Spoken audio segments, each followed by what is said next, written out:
Hello, everyone, and welcome to the 2013 Your Natural Baby Fair.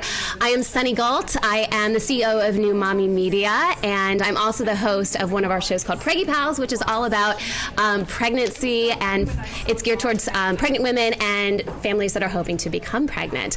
And we're broadcasting live for the Your Natural Baby Fair. I have some wonderful panelists here, and if you don't recognize this lovely lady, this is Penny Simkin. She's one of the featured speakers here at the fair, and we're so happy to have you as part of our live broadcast. And then also this taping is a little bit different because we are going to turn this into an episode for Preggy Pals, so you guys are actually going to get a behind the scenes look at how we record our shows, because I have to take some commercial breaks and stuff like that. So this is going to be a little bit different than some of the other live broadcasts that we're doing today, so kind of bear with us, but I thought it'd be fun for you guys to get a behind the scenes look at it anyway. So now you guys are going to know how we record our shows for real. And so I'm just going to go ahead and get started, and we'll just kind of go with the flow. So I'm going to read the intro now, and we'll go from there. Here we go. You've just given birth to your baby, but it's not quite time to relax. There are common practices that take place immediately after birth that could greatly impact your child's development. Now, how important is skin-to-skin contact for breastfeeding? What's the latest research on delayed cord clamping? Plus, why you should not give your child a bath right after birth. Today, we're joined by Penny Simkin. She is an author and physical therapist. She's very well known, and this is Preggy Pals, episode 53. Welcome to Preggy Pals, broadcasting live from the 2013 Your Natural Baby Fair in San Diego. Preggy Pals is your weekly online on-the-go support group for expecting parents and those hoping to become pregnant. I'm your host, Sunny Galt, and a special thanks goes out to all the members of the Preggy Pals Club. Our members get all of our archived episodes, bonus content after each new show, plus special giveaways and discounts. And you'll also receive a free subscription to Pregnancy Magazine. Today, we are also announcing our special Mother's Day giveaway, and it's our way of saying thank you to all of the amazing moms and moms-to-be. We are giving away 3 prizes. The first one is essential items from the Safety First Advanced Solutions collection. The next prize is a new Mobi Go carrier. It's a brand new carrier that's out on the market. And the third prize is a Peek-Away. It's a 4-in-1 Essentials nursing kit. If you guys would like to enter that contest, you can visit newmommymedia.com/giveaway. And if you're here at the fair, you can register right here at our booth. Okay, so to kick off our conversation today, I would love to introduce the panelists. I'm actually going to let them introduce themselves and tell us a little bit about yourself, your name, if you feel comfortable saying your age, what you do, how many kids you have, boy, girl, all that fun stuff. Annie, let's start with you. Hi, my name is Annie Laird, and I'm a government contractor. I'm 34 years old. I have 2 children, 2 little girls, a 7-year-old and almost 10-month-old, and I'm pregnant again with my 3rd, and baby is coming October-ish. That's what my midwife says. Yes, schedule, they do make up their own schedule. So we're saying a Halloween baby. Okay. Maybe. Don't know boy, girl. It's going to be a surprise, and we're planning a home birth. Okay, awesome. Erin. Hi, my name is Erin Esteves, and I'm 43. At least last time I checked, I was. I'm a stay-at-home mom, and I have 1 boy. His name is Leo Cash, and he's 18 months. I love his name. That's such a great you. name. I love it. And John is our token guy for our conversation today about what you do in the first hour after birth. So, John, tell us a little bit about yourself. Yeah, my name is John. I'm also the host of Parent Savers, one of the sister podcasts, and I'm also a freelance writer and publicist as well. And we have 3 boys, 6, 4, and 1-year-old, and I definitely remember the first hour after birth. Maybe more so than my wife, right? And maybe that's something we'll talk about. All right, for sure. Okay, well, thank you guys for joining us today. Today on Preggy Pals, we're talking about the first hour after birth, and our expert today is Penny Simkin, a well-known author and doula, childbirth educator, physical therapist. Penny, am I missing anything? That's enough. Yeah. Your resume is quite extensive. Wife, mother, and grandmother. Okay, there you go. There you go. Penny is also a speaker today at the Your Natural Baby Fair. Of course, we're broadcasting live from the fair right now. Welcome to the show, Penny. Thank you. Okay, so Penny, why is the first hour after birth so important? Well, thank you for asking that question. I think I'd like to just describe what's happening in that first hour for mother and baby. But this is one of the greatest moment of the baby's life, when he or she takes her first breaths. And I think we have to realize that in utero, the baby is completely dependent on the mother for its temperature, for its oxygen, for its food, everything, as we know. Then, very abruptly, with the birth of the child, suddenly when the baby takes that first breath, the circulation in the baby's body completely shifts, so that blood, which had been going back to the placenta to get oxygen, now is shunted through the baby's lungs, and the baby is now breathing on its own. Okay. And it takes, this is something that happens in just a couple of minutes. Right. So, huge change for the baby. And then the important thing, of course, is, and I'll be talking about this today, but is to let the baby and mother remain together. In fact, we're now using the term mother-baby instead of mother and baby. Mother and baby should be a unit. Yeah. And it's abnormal, and it can cause complications if we remove mother and baby from each other. So the baby goes to the mother, picks up the mother's heat, and then the two of them begin a process that we call mutual regulation. Mm-hmm. So if the baby is chilled and the baby is on the mother's skin, she warms up, and that warms the baby. If the baby gets overheated, she cools down, and the baby cools down. It's fascinating what the body can do, right? It's better than any technology that we can devise. For sure.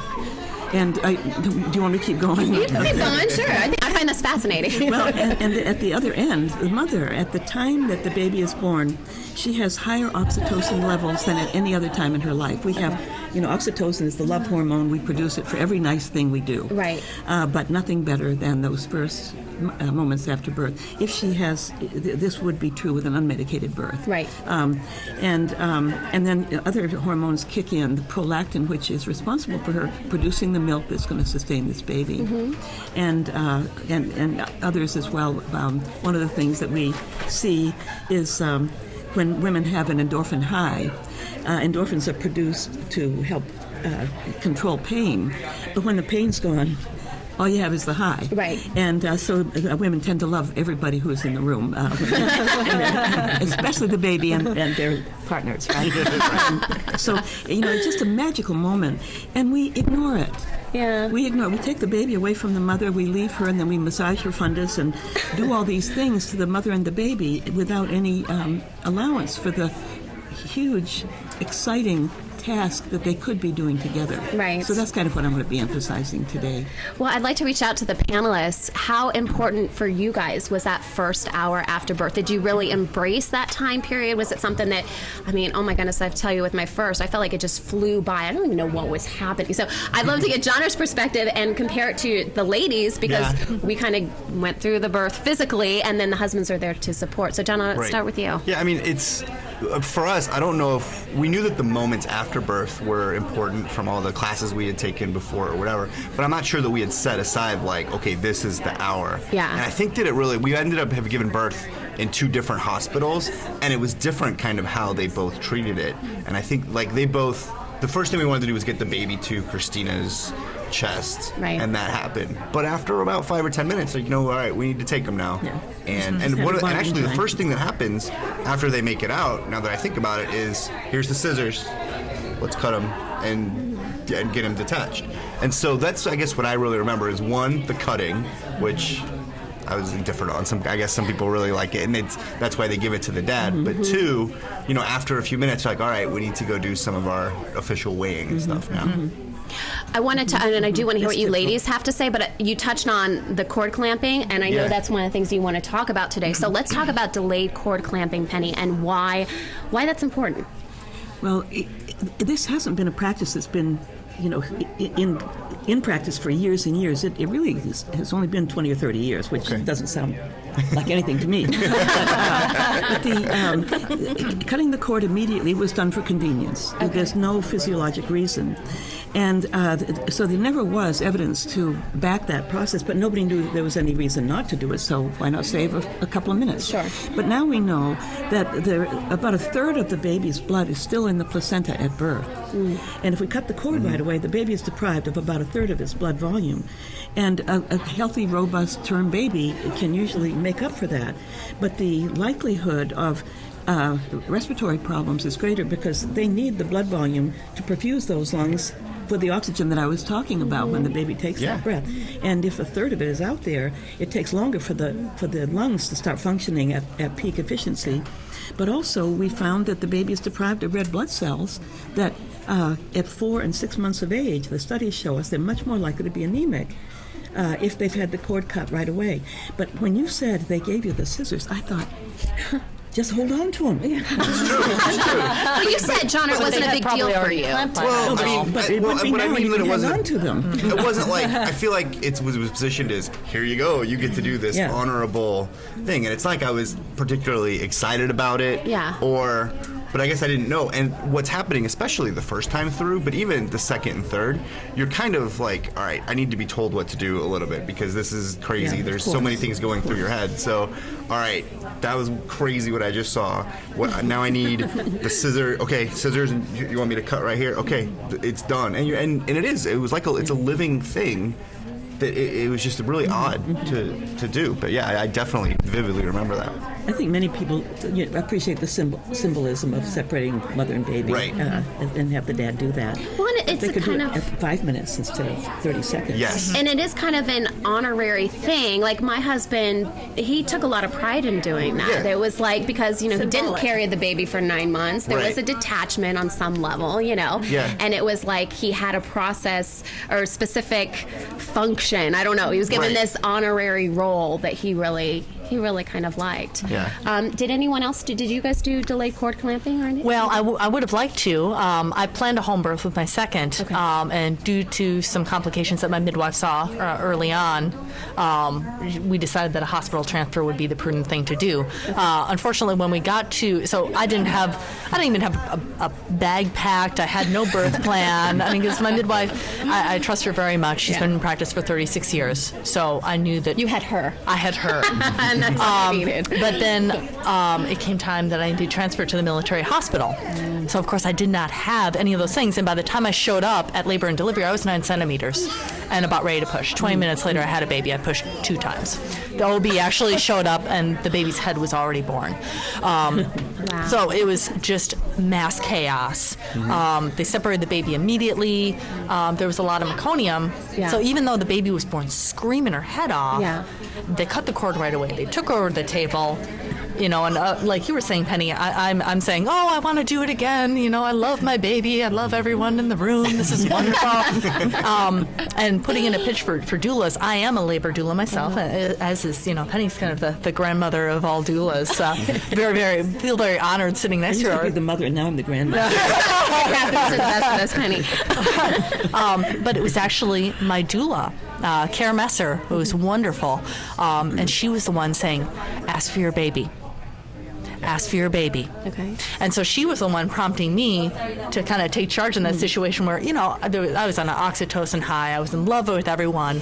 And it was kind of my doula that brought it back saying, that's your baby. Yeah. Ask for your baby. And so I eventually within a couple minutes did get my baby back and skin to skin and helped me. And they put the baby in a burrito and we got rid of that right away, and put the baby skin to skin. So my doula was really my advocate for speaking up for myself in that situation. That's great. Mm-hmm. That's great.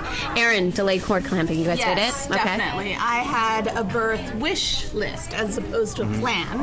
That's a better way of looking at it, I it's think. real. Yeah. Because I knew that there were things that weren't going to go as I'd hoped, so I had backups. And one of them was, if I don't get to do a natural birth, at least I want to have a delayed cord clamping. So we were very specific, and we said, do not touch that cord until it stops pumping, whatever you do. And we had it written out, and we went over it with every single person that Sounds like came a in the plan room. to me. not a wish. Well, you always have to be prepared for things not going Right, according to your plan. Right. So it's better to call it a wish, as far as I'm concerned. That way you're not so disappointed. Right. But yeah, so we were very fortunate, and they followed our wishes, and the cord was not cut until the very, very end, and my husband did have that moment. Yeah. He cut the cord, and he was thrilled with Yeah. it. I don't mean to belittle it from your mouth. That was just for not me at all. personally. Yeah. It was. Not Yeah. at all. But unlike you, I didn't experience that high. I didn't have that moment of overwhelming love or happiness or any of that. So it was good that I knew that might happen Right. because it did. Right. Okay. Well, there's a lot more that we need to talk about, but we're going to take a quick commercial break. And when we come back, we're going to talk about some additional options for you and your baby after birth. So we'll be right back. Okay. So when we come back, and for all of you live, we're just taking a little fake commercial.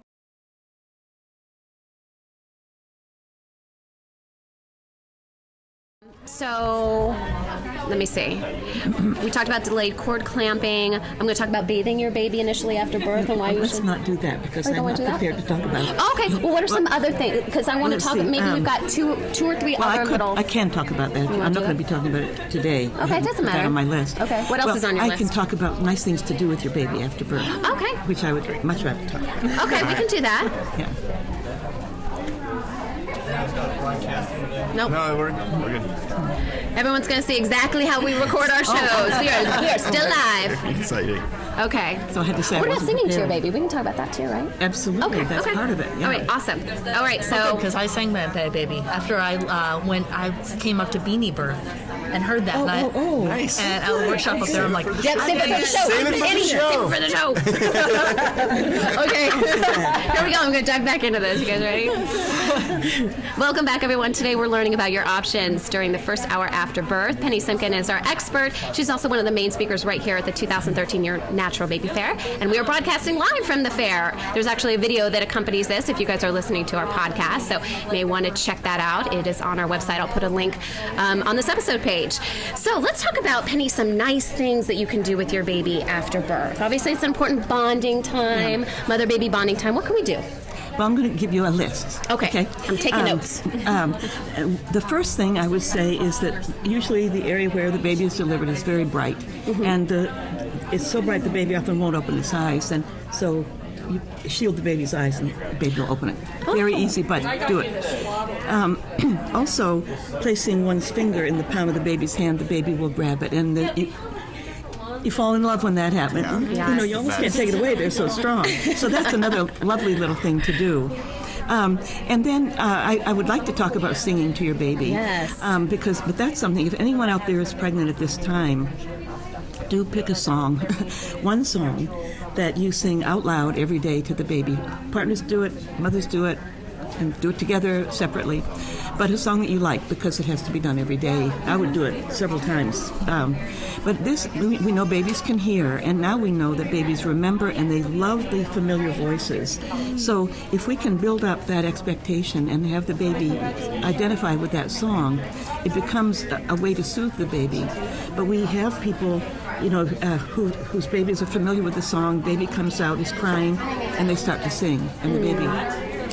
You know, they do, right? Yes. yes. And it's a very, and sometimes, and even with a baby that has to go off to the nursery, you know, for extra medical attention, if the parents can sing, we do see babies coming down for painful procedures. Well, I had one woman whose baby had needed a lot of morphine because she was not breathing well, and they were trying to conserve oxygen. When they sang to her, her need for morphine went way down, and she stayed calm. Anyway, it's a wonderful thing. And then in the car seat, you're driving along on the highway, the baby starts to cry and you can't pull over. Sing to your baby and calm the baby down. Yeah, it's just the sound of your voice, right? Because, and we hear this when we're It's more than pregnant. that. It's the song too. The song and words, the mother's the voice. and the voice. Because you hear that when you're pregnant, that, you know, talking to your baby knows your Absolutely. voice and knows your husband's voice or your Well, partner's this voice. triples the power of it. Okay. By having a song, we found it with reading Dr. Seuss stories to the child too. But when you see, what we know now is that both sides of the brain are activated when you have music and words. So it's total brain involvement for the baby. Yeah. And so that's why I'm promoting the song. If people can do it, and they don't care if you're off key. I was just going to say, that could be a distinguishing trait here. I was sobbing half my song, so yeah. And you did this, Annie, right? I did do this, yes. I attended a workshop that Penny taught up at Beanie Birth up in North Hollywood, and I thought, oh, what a neat idea. So as soon as I got home, I got together with my birth photographer, Katie Stevens, and I said, I'm going to do this. So, like, you know, is there a way for you to shoot video? Oh, yeah. Because Penny said she'd really like to see some video, and so we Yes. figured out a way. Yes, I do have video, yes. So she said, yes, we figured out a way for her to switch over from stills, Yeah. which was important to me through most of the labor, Sure. to where she could videotape the song. Okay. So I do have video from maybe about 2/3 of the song. Okay. So again, this was chaotic in the Oh, hospital. for sure, and for all sure. this, but I picked Jewel's "Absence of Fear." Was a song that I picked for my baby, and it was amazing. Like I mentioned before the commercial break, she was getting deep suctioning done on her lungs. She was very upset. and it was again, I don't have this part on video, but my doula said that as soon as we unwrapped the baby and put the baby on my chest, I started singing. Oh. That she stopped crying. Oh. Yeah. Anyone else sing to their babies? Nice. We didn't, but I think we were singing to our oldest when we had the second, and so whenever he'd be in the car, we would always sing those same songs. And So kind of carried over. Yeah, right. We weren't as creative. We got to see. We know the extended version of "Mary Had a Little Lamb," with And row, 12 row your boat, verses, and I think twinkle, that we know all 12 verses, and we extended the alphabet song to be longer too. So we didn't have anything super special, but those are kind of our songs, and they still are. And then we still sing them to all three of our kids. Wonderful. Yeah. Let's talk a little bit about bathing your baby after birth. I feel like that's one of the first things a lot of hospitals want to do. And I think that maybe it's just kind of our own baby was dirty because, came out of, birth canal, whatever, and we want to wipe them off and stuff. Why is it important to wait, Penny? Well, I think the reason they do it is not for any benefit to the baby. It's a checklist that has to be accomplished so the nurse can get on with her other task, which is really important. Right. But waiting, the baby comes out with vernix and other organisms, and exposing the baby to his or her mother's own bacteria is a way of building the baby's immune system. If we scrub all that off right away, then the baby's more likely to have to generate its own immunities. We know that coming down the birth canal, they pick up a lot of good stuff. Right. And we shouldn't be in a rush to get it off. We can wipe the baby down. You know, they get kind of grungy, and they do slide around on these if they haven't been wiped. But yeah, I think it's a practice that was done out of convenience again. And the other problem that we have is we could chill the baby unnecessarily early on. Babies, that isn't dirt. That is not dirt that's on the baby. That's healthy secretions that are needed to strengthen the immune system. We should see it that way. Yeah. Did you ladies wait to bathe the baby? That was another thing on my wish list. Okay. I wanted to make sure that he was completely dry before, and actually I even went a bit further and asked them to postpone the bathing as long as possible, and so they didn't bathe him until the next day. Yeah, good. Wow. Yeah. For made it. shockingly, yeah. And for my baby, I think it was a couple hours later. I probably would have waited. Originally, I had in my mind of, I'll wait a couple of days. My babies both were born almost head to toe meconium. So it was like for the first hour, and then I think I distinctly remember with Lucy, my youngest, there was like meconium in her ear crevices and stuff, and I'm like, oh, gross. Like after a couple hours, I'm like, okay, yeah, you can give Hose her down. You can Hose her down, please. Give her a bath and give her back to me. That's fine. Does that make a difference, Penny, if there's a lot of meconium on the baby? Well, the thing is, the resuscitation, even the American Pediatric Association says that if the baby is vigorous with meconium, you don't do the deep suctioning. Only if they can't breathe. Yep. And that's kind of a new wrinkle, and it's taking a very long time to filter down because people are so ready to take it out. But a vigorous baby can handle it. But the thing I did want to say about meconium, that's another nice thing to do for your baby. Remember this one. Take some vegetable oil, have your partner put it in his pocket. And when the baby is born, before the first meconium stool, if you can catch it, your baby did it before she came out. But you smear the genital area with the oil, because that meconium is so sticky and hard to get off. If you got the oil on there, it just slides right off, and you can wipe it away very quickly. That's a good idea. Yeah. And it won't hurt the baby. The oil won't hurt the baby. No, a vegetable oil is probably the best thing to use for the baby. Yeah, and I bought, again, for my home birth, some almond oil from like Sprouts or something like that. I just, it was such a rush to get to the hospital. I think I brought my contact lenses and my glasses with me. Right. And that was about it. Yeah. Well, slip some oil. Yeah, that's a great idea. I've been surprised at how many women remember it in the heat of the moment. Oh, where's the oil? I think, how can you remember this? You've got all this other stuff going on, but many do. Right. Well, and I know you're going to probably talk about a lot of other options for parents today at the fair. So we're kind of limited on time, so we can't go into all of it. But Penny, thank you so much for being on our show as we're broadcasting live. We really appreciate it. And for information about our expert and our panelists, you can visit our episode page on our website. This conversation continues for members of our Preggy Pals Club. After the show, we're going to talk about how your decision on where to birth could impact the choices you have during the first hour after birth. So to learn more about a club, you can visit our website at preggypals.com. Okay, I'm going to read this last thing. I am going to ask that last question. It's like bonus content for our show. All right, that wraps up our show. Just kidding. Try that again. We're live. That wraps up our show for today. We appreciate you listening to Preggy Pals. Don't forget to check out our sister show, Parent Savers, for parents with newborns, infants, and toddlers, and our show, The Boob Group, for moms who breastfeed their babies. Thanks to everyone watching us broadcast live from the fair. Don't forget to sign up for our special giveaway that we were telling you about at the beginning of the show, our Mother's Day giveaway, and you can do that at newmommymedia.com/giveaway. And for all the moms and moms-to-be, we certainly hope you have a wonderful Mother's Day. This is Preggy Pals, your pregnancy, your way. Thanks to all the members of the Preggy Pals Club. Here's your extra bonus content. We're continuing our discussion with Penny Simpkin. Penny, how does our decision on where to birth impact the choices we have in the first hour after birth? Well, it's enormous. It's the easiest way to be able to ensure a kind of mother-baby approach, the combined approach. The hospitals are having to change an awful lot in order to accommodate this new information. But at home, it's expected the mother and baby are going to be together, and nothing, no unnecessary interventions to be done.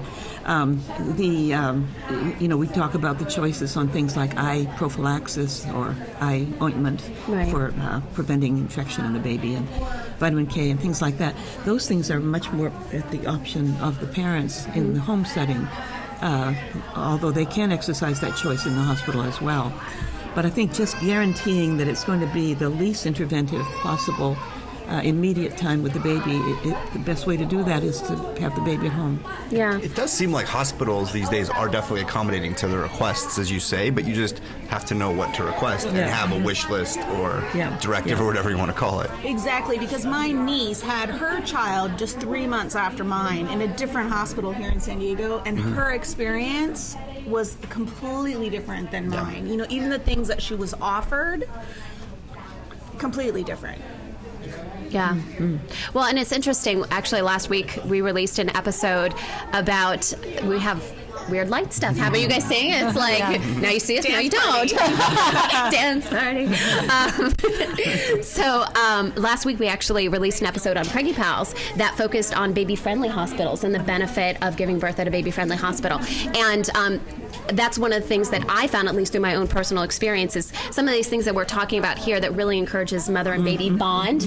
If you're able to have, to give birth at a facility that's baby-friendly, whether that's a birthing center or that's a hospital, usually they're more accommodating to these types of things. They're thinking a little bit more outside the box. They're really focused on things that are best for breastfeeding, best for that bond between mother and baby. And so that may be something to look into if you guys are interested in doing that. Again, we just did the episode last week for Preggy Pals, so you can look for that on our website.